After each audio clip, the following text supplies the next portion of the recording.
up. Municipal courts will not be holding court tomorrow. They will provide for Tier 1 employees in case someone needs a magistrate. And other than that, we're asking people to minimize your travel. That was something I want to emphasize about nearly every department I mentioned, or every city service. We still have severe challenges with our street lights, our traffic lights.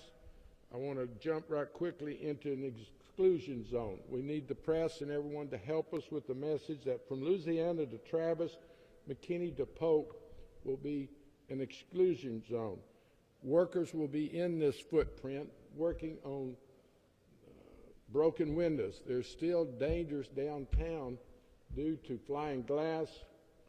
They're restoring the glass. Workers will be present.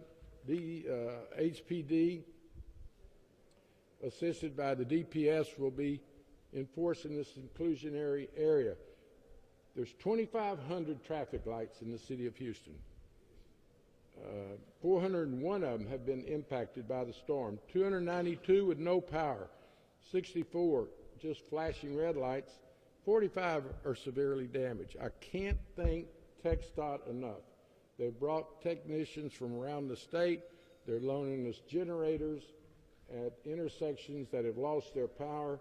But I can't emphasize enough the dangers of traveling where the traffic lights are broken. I saw a severe crash at Durham and 610 yesterday. The feeder roads are particularly damaged. Dangerous. You've got to slow down, not only look out for yourself, but look out for the other person. We're going to have disaster recovery centers. We're starting at Del Mar, Denver Harbor, 5th Ward, Northeast Multi-Service Center, and we'll be observing other locations, working with FEMA, who has representatives with us today. Metro will have normal service tomorrow, with the exception of park and ride to downtown. They'll continue the park and ride to the Med Center. So thank you for our partners over at Metro. Now here's where we still have unfinished business among all the other topics, but the one that I'm particularly upset about. Independent assisted living facilities are doing a disservice to their residents. Not all of them. There's responsible people, but we have discovered at a couple of locations, Independence Hall on Burris Street, the residents were abandoned by management Thursday evening. They haven't had energy. They haven't had food. Their insulin has been ruined. We were notified of this, and I can't begin to tell you the response that was so impressive by Houston Fire, Houston PD, the Health Department, the Salvation Army, the Red Cross. All the stakeholders ran to Independence Hall, and that's where I'm headed at the conclusion of this press conference. We have to, and we have state emergency center representatives here from the governor's office. We need to talk to Austin and the state health department about doing their routine inspections. Independence Hall actually has a red tag on it for lack of permitting for some of their safety precautions. So there's a lot of things that we're discovering during this disaster. One, how great our city employees are, how people come together. The unity of Houston stands out. We're known for it. And together we're going to get through with this. But it's also exposing some deficiencies. And one is health care for our seniors, safety, services for our seniors, where someone, their family members, are paying monies. And I would also caution families, check on your loved ones, check on your seniors in the independent assisted living sites. Yesterday, the Heights Tower on 19th Street, brought to us by Councilmember Kamen, was a focal point. Those folks were without services. But I'm headed to Independence Hall, and we're going to hold the management responsible. If they want to do business and be licensed in the state of Texas and the city of Houston, they're going to have to care for their clients. Above that, I can emphasize that we're going to do public safety. I'm talking about now law enforcement.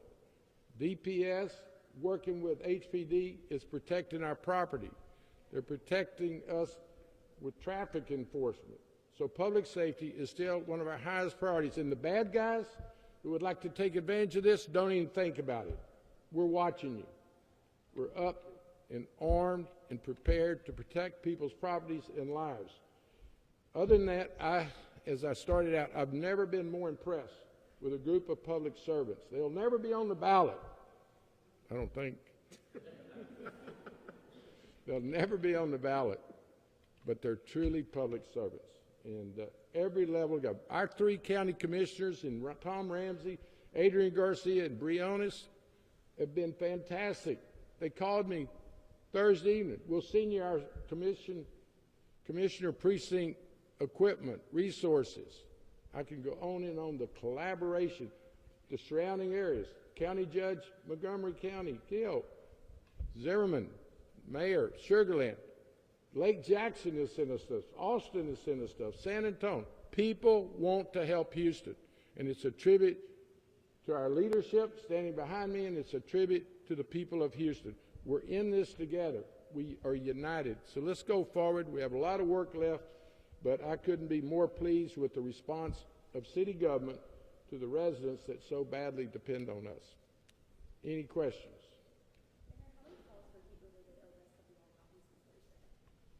For heat? Well, you know we have cooling centers, and I'll be glad to list them for you.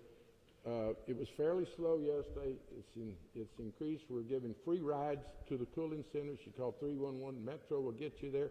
I will ask the health department. I know he's on family business today. Do you know Chief Munich? But it was fairly slow at first, and of course communications going out, and the darn heat. You know, we were it's getting hotter as we talk. So, Chief Pena, would you like to give us some numbers on that? Yes, sir, absolutely. Thank you, Mayor. Let me first say this. I can't say enough about the first responders that are going out there and running their tails off these last 4 days since Thursday. That includes police officers, firefighters, and our communications personnel. They've been doing an outstanding job out here, and in addition to all the public officials and the public services that are standing behind us. You asked about the heat-related calls. We were averaging today we have about 18. That's the highest we've had, but we've been averaging between 5 and 10 per day since Thursday. We expect that if the power continues to be out, the longer it goes, the higher that number is going to get. That has actually not been the highest call type that we've gotten. It's been down wires, and it's been gas leaks that we've been responding to. So that, if I may, Mayor, just sure. So I just want to make sure that I communicate some safety messages, because as the power continues to be out, more people are using generators. We have responded to calls where carbon monoxide has been an issue. So we want to, again, remind our public that if you're going to use a generator, use it outside. Use it at least 20 feet from the structure. Don't run it inside the garage, okay? Even if the doors are open. That needs to be outside, because it doesn't take long for that carbon monoxide to accumulate inside the home. The other thing is, as the power comes back up, make sure you unplug your electrical devices. When the power comes up, we want to make sure that they don't short out and cause other issues downstream. So with that, I mean, this is an opportunity for us to show a little charity, a little care. Check on your neighbors, especially the elderly, because a lot of times we don't know what they have, what they're able to do until it's too late. And one last thing, for those that don't have power and you don't have air conditioning, one quick way to cool off is take a cool shower once or twice a day. That goes a long way it'll keep you from dying for sure. So with that, Mayor, I'll go back to you. Thank you, Chief. You know, let me get you a good number, but I know that we've had at least one confirmed death from carbon monoxide. Seguro que sí. Sí, mire, hemos respondido más o menos un promedio de 18 llamadas este día acerca de la temperatura, pero desde el jueves hasta ahorita llevamos un promedio de 5 a 10 llamadas de temperatura alta, emergencias. Queremos recomendar y recordar al público que si usan un generador, que lo usen afuera de la casa, que no esté cerca de las ventanas, y no lo usen dentro de la cochera, aunque las puertas estén abiertas. Ya hemos tenido una muerte de monóxido de carbono en este evento, y queremos prevenir otras tragedias. Aparte de eso, fugas de gas, si huelen el gas natural, que salgan de su hogar y llamen al 911. Nosotros respondemos para averiguar de dónde viene la fuga. Y si pueden desconectar, desenchufar sus cosas electrónicas, porque cuando si hay un apagón y vuelve la luz, muchas veces puede haber un corto que causen otros problemas. Así es que con eso, que tengan pendiente de sus vecinos, que tengan pendiente de las personas, especialmente de las que tienen ya mayor de años, porque la temperatura va a seguir subiendo. Queremos que todos estén bien, ¿sí? La gente puede tomar varios baños al día, usted mencionó eso. Seguro que sí. Mire, una forma de mantenerse frío es tomar varios baños al día. Eso puede prevenir hasta que la muerte, sí, porque no toma mucho tiempo para la temperatura que suba y pueda causar una tragedia. Thank you. Couple of notes. I think I mentioned that CenterPoint plans this evening to be 80% complete with the restoration of power. Back to public safety, law enforcement, the collaboration is making a huge difference. We've talked about it in recent months. Chief Satterwhite was actually in charge of installing the collaboration and networking with surrounding constables, the sheriff's office, with the other law enforcement agencies in Houston, and it's showing benefits this weekend. We're working with our constables, other law enforcement agency, and that DPS involvement is making a huge difference in protecting downtown, certainly in the exclusion zone, but also with traffic enforcement. And Chief Satterwhite, I'll be glad for you to address any particular Mayor, before that, what is the situation in downtown for this week? it's an exclusion zone because it's not safe. We still are dealing with broken glasses. It's got to be glasses, either windows boarded up. Some of the glass actually is special glasses that have to be ordered. So to protect the public, we've got a list of some of the buildings actually are going to be closed, but we're discouraging, not only discouraging, I'll let the chief describe it, we're actually barricading and preventing people from traveling about a 6-block area. Would this affect the courts, the criminal courts, civil courts? They're not in that footprint. Most of the footprint was back over towards Smith Street, Pierce, and Louisiana, and let me bring in the professional that has helped us design this and safeguard the public and the workers. We are emphasizing do as less travel in the area, at least through tomorrow. I think by this time tomorrow we will have had another work day. I made the decision to lessen the travel by asking city employees to remain home. The business community is cooperating, closing some of their facilities. So together we're protecting that downtown footprint, and it's also allowing some of the resources to go through our community.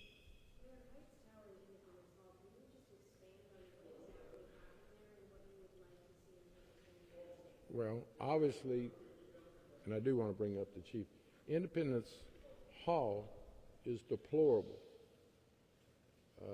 We haven't been able to contact some of the residents behind their closed doors, and HPD and Houston Fire is going to do whatever it takes to get inside those units. I think it's like 260 units. We haven't been able to make contact with some of those residents. Some that we have contacted are dehydrated. They've been staying cool by staying in their tubs with ice. Not ice, they don't have ice. They've got ice right now because we got involved. They haven't had any food since Thursday. They haven't had any power since Thursday, and they've been alone, scared, and in life-threatening situations. So we discovered it. Houston Fire immediately got over there. CenterPoint got the power turned on this afternoon. HPD's over there protecting the residents. We're all headed that way. Deplorable conditions. We've also got a word in the last hour or two that Councilmember Peck has a high-rise with seniors in it, and the elevators are out. It is outrageous what managers are doing to the residents that they're supposed to care for. And I would admonish the families, check on your loved ones. The Heights Tower, same circumstances. They were without power. They were without services. Councilmember Kamen brought it to our attention. She got over there. We got the resources, and Heights Tower is functioning satisfactorily today. But what our worst fears are is what we don't know, are the facilities across Houston that no one's been able to contact. We can only fix what we know about. But I tell you what, with state resources, we can do an inspection on a regular basis, don't license them, and we have a lot of work to do. But we're trying to get through this disaster. We're in a life safety mode as I talk to you, and we're going to do everything we can.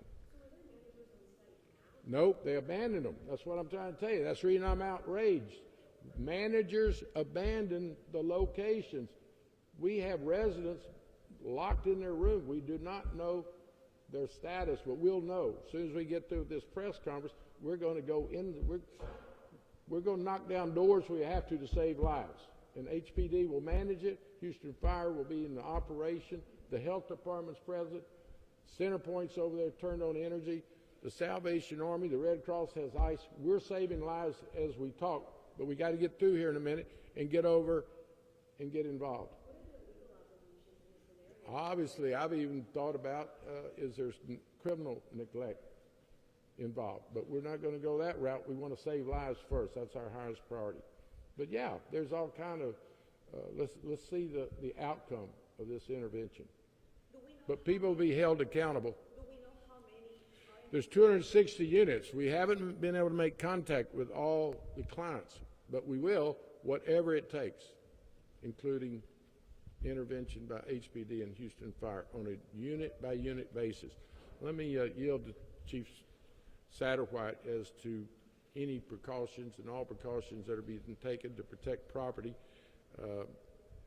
We're always concerned when establishments lose their electricity, the vulnerabilities, and that's the message I'm sending out to the bad guys. Don't think about it. HPD is prepared. Thank you, Mayor. Thank you for your leadership, and thanks to all of my colleagues here behind me and all of our departments, and especially to the men and women that are out there in the field. Not just Houston Police, but Houston Fire, Houston Public Works, and so many others, Health Department. I'm going to get in trouble because I'm not going to be able to name them all, but not, city, state, everybody's jumping in. Really appreciate that. So we're continuing to respond to calls out there, and HPD is doing a really good job of that. Our officers are getting there. I want to ask the public for a little bit of patience. The lower priority calls, the ones that are not, something dire occurring right then, we're a little backed up on those, and that's because our officers are tasked with a lot of other responsibilities in terms of the exclusion zones that the mayor's talking about, other locations that we need to keep the public safe and not venture into, different roadways and intersections that are highly traveled that still are out of power. So what we ask of the public in that regard is, because it's going to get dark, and CenterPoint's doing a great job of getting power back on as rapidly as possible, but the simple fact is we're going to go into another night with a lot of areas that are still very dark, and the power will be out, and those intersections will still not be on, and of course at night you can't see that, and you could possibly drive right through, and that's where we can have some horrendous crashes. So we're asking the public to maybe one more night to not venture out, to enjoy their time at home with their families, and everybody stay there as much as possible. Certainly after it gets dark, it'll make our life a lot easier. We'll be able to do a lot better at protecting everybody if we have fewer people out on the road. In addition, I will say that we're out there patrolling to ensure that nobody's trying to take advantage of your businesses and all that, because I know you're going to be concerned about that. We've had 117 burglaries that I can tell right now since the storm hit on Thursday night. We have arrested 15 individuals and charged them with burglary. So we are out there. So the message to those that would be wanting to go out there and try to take advantage of this situation, don't do it. We are out there, and we will see you, because the rest of the public is enjoying their time at home, which makes it a whole lot easier. Another thing that I would ask of the public, and let's see, is again, on top of just staying home but also, like the mayor said, we have a lot of facilities out there that not are just the big ones, but we also have a lot of houses that are kind of locations where we might have 4 or 5 persons living there in kind of a communal style nature, and a lot of them do have medical issues. So we are asking the public and family members specifically to reach out to their loved ones if they know that they're at these types of homes, to make sure that they're okay. We can't see everything. A lot of it we rely on the public calling us, and then we respond. But if we don't want to miss anything, so that is a huge ask of the public. And just finally, I just want to say I really am proud of the city. But sadly, we did lose several souls. 4 in Houston right now attributed to the storm, and several more in the region. So I ask that everybody pray for their families. Very good.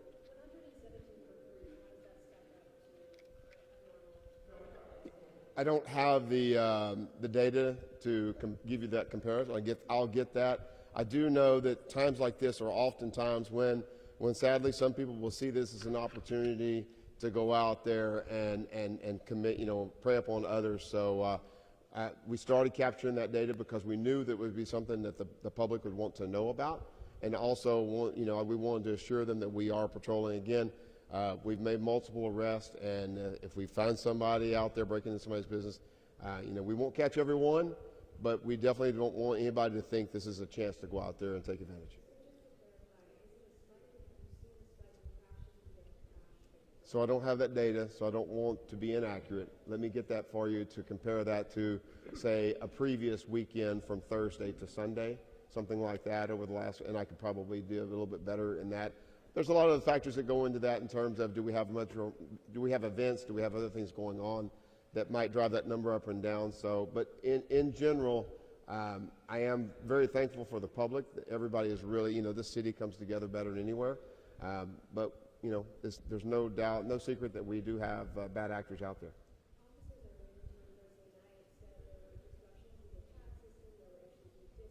Mm-hmm. That night we did have different challenges. We had our 911 system get challenged a couple of times. We had other issues. This was a bad storm. It moved fast, but it did a lot of damage in its wake. And in that process, we lost power. And when you lose power, a lot of systems go down. Things have to go into reboot. Sometimes it's not perfect. Technology is not perfect. So we had all of those challenges. The calls did back up. There's no question. We had to revert to 311 for non-emergency calls, and then that backed up. So there's no question we were dealing with a lot of challenges from Thursday night, and things have gotten better. And I know that there are other gentlemen and ladies behind me that could report out that better than I. But the good news is that we seem to be able to better respond now and continuing to improve that response.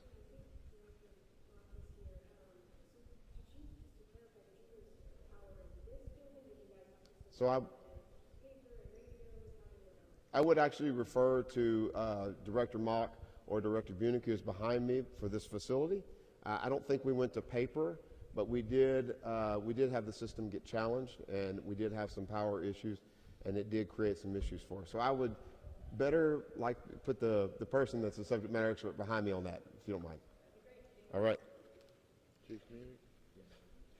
So Thursday, we did lose CenterPoint Energy Power. We have 2 electrical feeds, but we also have 3 backup generators here at the Houston Emergency Center.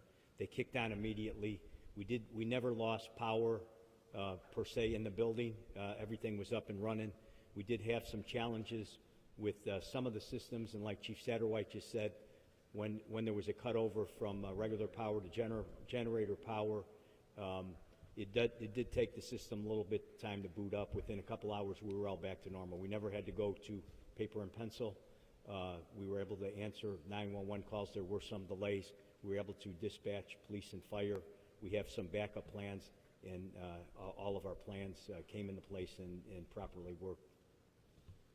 One thing I want to mention, we all know the intensity and the suddenness of this.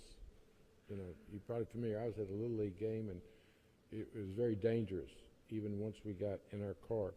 So we're learning some deficiencies. For instance, our multi-service centers, which have become cooling centers, and in the winter, heating centers, we're finding out they don't have generators. So I'm learning some of the conditions I've inherited.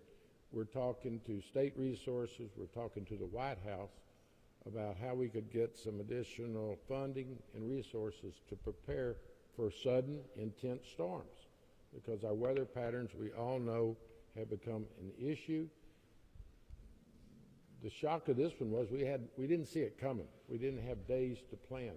So that speaks to the training, hours upon hours of training by all these different departments and the resources that they were able to gather and come together. And I just want to thank Houstonians for looking out for their neighbors. We saw neighbors with chainsaws clearing paths, and it's just, once again, Houston demonstrating how special we are in terms of coming together. And we do want to express our condolences to the 4 lives that were lost. I've seen the reports, and it was intense and sudden.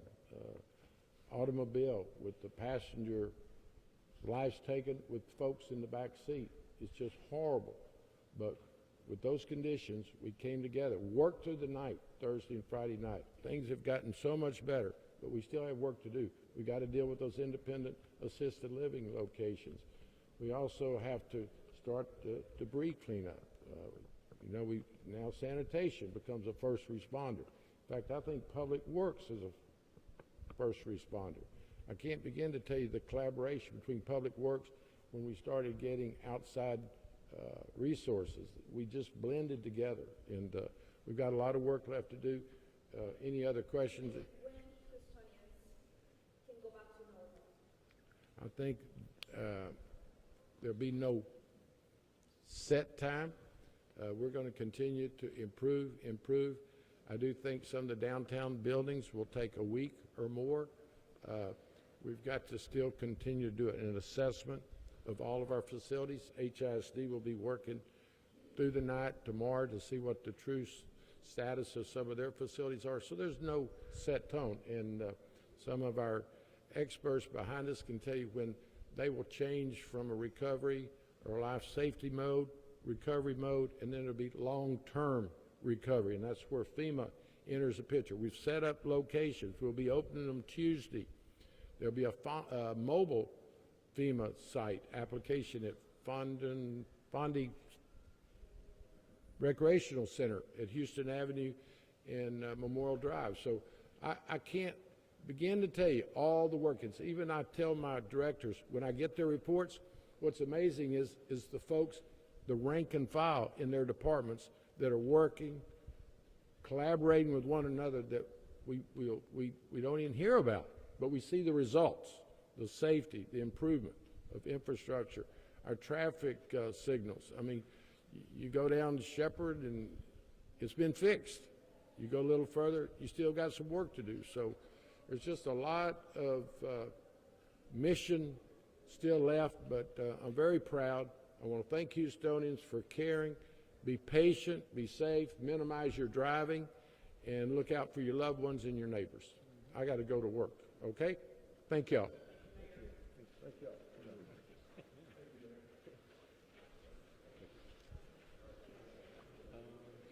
Yeah, you too, brother. Appreciate you. All right, man. Take it easy. Good job, man. I just stood there. Yeah, that's it.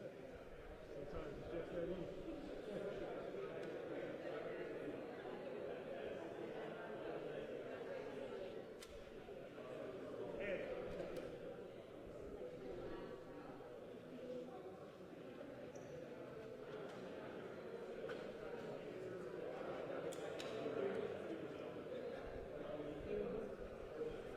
No.